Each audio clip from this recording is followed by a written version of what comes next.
persidangan ini majelis telah menerima masukan substantif melalui amicus curiae dari tokoh-tokoh termuka, termasuk Romo Frans Magnus Suseno sebagai filsuf dan pemikir konstitusional, mantan Jaksa Agung Marzuki Darusman, serta 22 akademisi dan praktisi hukum lainnya yang memberikan perspektif mendalam tentang aspek yuridis, filosofis, dan konstitusional dalam perkara ini, yang merupakan manifestasi penting dari prinsip demokrasi konstitusional dan transparansi peradilan yang sejalan dengan semangat saling mengawasi dan mengimbangi sebagaimana diamanatkan dalam Undang-Undang 1945. Menimbang bahwa amicus curiae telah mengangkat permasalahan-permasalahan substantif dalam perspektif sosio-legal yang memerlukan perhatian terus dari majelis, khususnya tentang kekhawatiran tentang kemungkinan politically motivated prosecution, timing dan motivasi penuntutan yang dapat mempengaruhi persepsi keadilan. Pentingnya menjaga independensi peradilan dari tekanan politik, kompleksitas hukum pidana dalam perkara korupsi, serta dampak putusan terhadap kepercayaan publik dan kelangsungan demokrasi di Indonesia yang menunjukkan kepedulian mendalam terhadap supremasi hukum dan demokrasi konstitusional.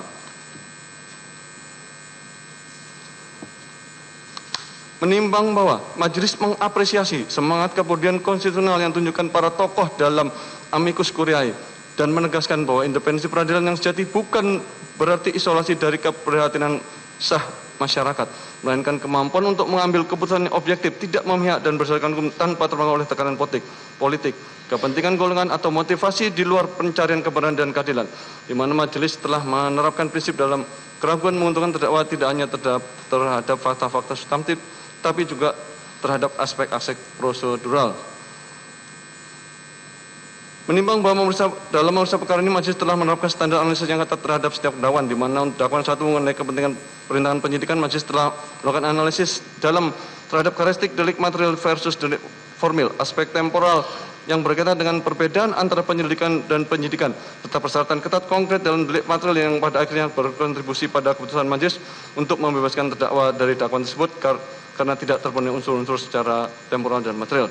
Menimbang bahwa sebaliknya, keputusan majelis untuk menyatakan terdakwa terbukti bersalah dalam dakwaan Gudang Naiswa didasarkan pada terpenuhi seluruh unsur dakwaan secara sah dan menekan melalui minimal 2 alat bukti yang valid dan keyakinan majelis yang diperoleh melalui proses pemeriksaan yang objektif dan komprehensif, di mana majelis menganalisis secara komprehensif unsur-unsur penyertaan, kualitas alat bukti komunikasi elektronik, dan standar pembuktian kesengajaan dalam konteks tindak pidana korupsi yang menunjukkan bahwa majelis benar-benar independen dan objektif dalam menilai setiap aspek perkara tanpa terpengaruh oleh tekanan dan opini dari pihak manapun. Menimbang bahwa majelis menyampaikan penghargaan mendalam atas kontribusi substantif yang telah diberikan melalui amicus curiae dan menegaskan bahwa seluruh masukan tersebut telah menjadi pertimbangan integral dalam proses pengambilan keputusan, bukan sekedar sebagai referensi tambahan, melainkan sebagai masukan penting untuk memastikan bahwa putusan yang dijatuhkan benar-benar mencerminkan nilai keadilan konstitusional, keadilan prosedural, dan kesetaraan substantif yang menjadi fondasi sistem peradilan dalam negara hukum demokratis, dengan tetap menghormati semangat pencarian keadilan yang disampaikan oleh para tokoh melalui amicus curiae, dan berharap bahwa putusan ini dapat memberikan kontribusi akademik sebagai bentuk menjaga prinsip proses hukum yang adil dan menjunjung tinggi integritas peradilan pidana di Indonesia agar terwujudnya negara hukum yang demokratis. Mengingat pasal 5 ayat 1 Undang-Undang Tindak Pidana Korupsi junto pasal 5 ayat 1 ke 1 KUHP junto pasal 64 ayat 1 KUHP dan Undang-Undang Nomor 48 Tahun 2009 tentang Kekuasaan Kehakiman, Undang-Undang Nomor 8 Tahun 1991 tentang Hukum Acara Pidana, serta peraturan perundang-undangan lainnya yang mengadili berkaitan dengan perkara ini. Mengadili, 1. Menyatakan terdakwa Hasto Kristianto tidak terbukti secara sah dan menyatakan bersalah melakukan tindak pidana sebagaimana dalam dakwaan ke-1 dan oleh karena itu membebaskan terdakwa dari dakwaan ke-1 tersebut. 2. Menyatakan terdakwa Hasto Kristianto terbukti secara sah dan menyatakan bersalah melakukan tindak pidana turut serta melakukan tindak pidana korupsi berupa pemberian suap secara bersama-sama dan berlanjut sebagaimana dalam dakwaan kedua alternatif pertama. Menjatuhkan pidana kepada terdakwa Hasto Kristianto dengan pidana penjara selama 3 tahun dan 6 bulan dengan pidana denda sebesar 250 juta dengan ketentuan apabila denda tidak dibayar diganti dengan pidana kurungan selama 3 bulan. Menetapkan masa penangkapan dan penahanan telah jadi terdakwa dikurangkan pidana yang dijatuhkan, menetapkan terdakwa tetap ditahan, menetapkan barang bukti dari nomor 1 sampai 205 digunakan dalam perkara atas nama Harun Masiku kecuali 1 buah buku warna hitam bertuliskan Kompas, 1 buku warna hitam bertuliskan Erika E156 personal notebook, 1 notebook warna merah putih bertuliskan PD Perjuangan dikembalikan kepada terdakwa.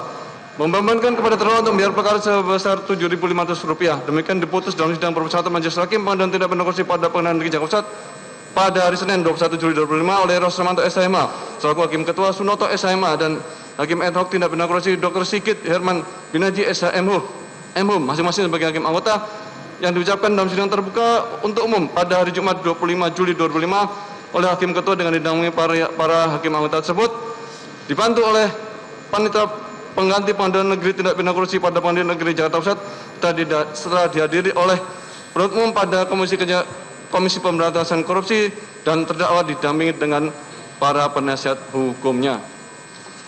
Demikian putusan yang dijatuhkan Majelis Hakim. Atas putusan ini saudara terdakwa mempunyai hak: 1. Menerima putusan, 2. Menolak dengan mengajukan upaya hukum, 3. Berpikir pada waktu 7 hari. Apabila tidak menentukan sikap dalam 7 hari, dianggap menerima putusan. Ketentuan yang sama berlaku juga untuk penuntut umum. Dengan berakhirnya pembacaan putusan ini, maka kewajiban Majelis Hakim untuk memeriksa dan mengadili perkara ini telah selesai. Dengan demikian sidang nyatakan ditutup. Jelajahi cara baru mendapatkan informasi. Download Metro TV Extend sekarang.